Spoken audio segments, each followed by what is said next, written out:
Step 17 in the Melisma course. We're getting close to wrapping this thing up. There's a few more lessons involved here, but now what are we going to do? Well, I talked about moving melismas all over the place last time and being kind of casual with the whole lesson, you getting into understanding just how to hear different notes and move the notes around and be free with it, because that's what melismas are all about. It's about singing and being casual and sort of bringing it out of you in all kinds of different rhythmic ways, as well as using different scale patterns. Scale patterns. Perfect segue into what this lesson is all about.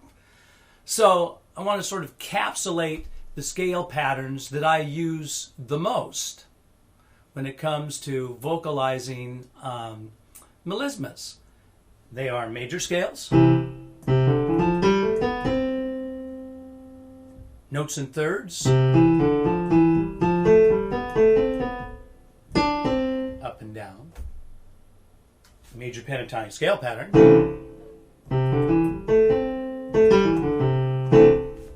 minor blues scale, sounds like this,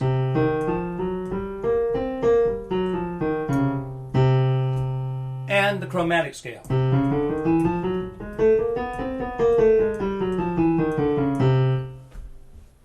Combinations of those notes.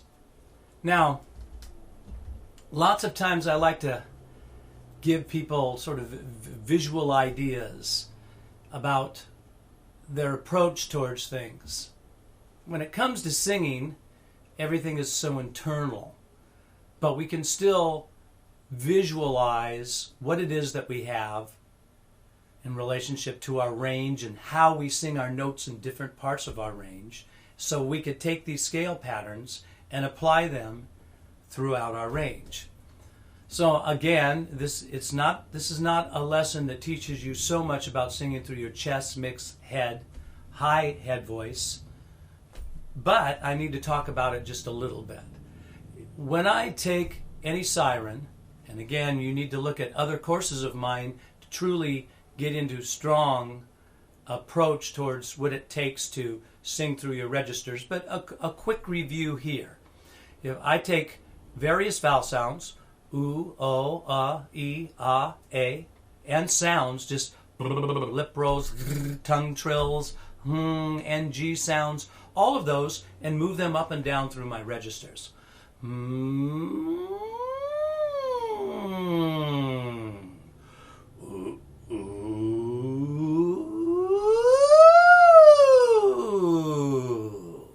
Now, that is my range.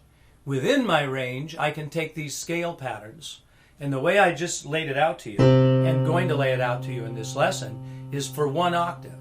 Study everything in one octave, and then start to attach the octaves on top of each other, the way I've explained in even the last lesson about sing it in 1 octave, 2 octaves, 3 octaves.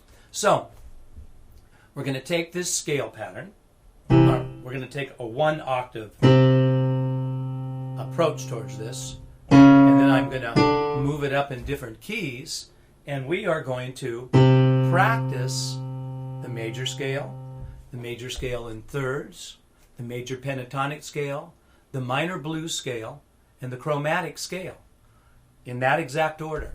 And I'll lay it out here for you in a moment to practice this way, and of course give you an audio version as well, both for male and female voices. So the exercises are here for you to practice. It's a great little, it's a fun way to develop a toolbox of sounds. Now, the other thing about these sounds is that I never purely sing on any one sound. Not at all. Actually, what I do is I take these sounds, like this exercise, and then when I'm singing a melisma or creating something, quite often I use part of one thing, maybe a little bit of the thirds, and go from a third chromatically down to a certain interval, maybe come back up a major pentatonic scale pattern and back down a minor blues scale, any combination of those notes at any time. So that's why once we get this done in the purest form, which today we will practice, then I'm going to start to finally show you other artists' approach towards their melismas and styles, and we'll see that all of these patterns sort of appear right out of their inventions that they're creating. That's lesson to follow. But today's lesson, major scale in thirds, major pentatonic, minor blues scale, and the chromatic scale. Let's get started.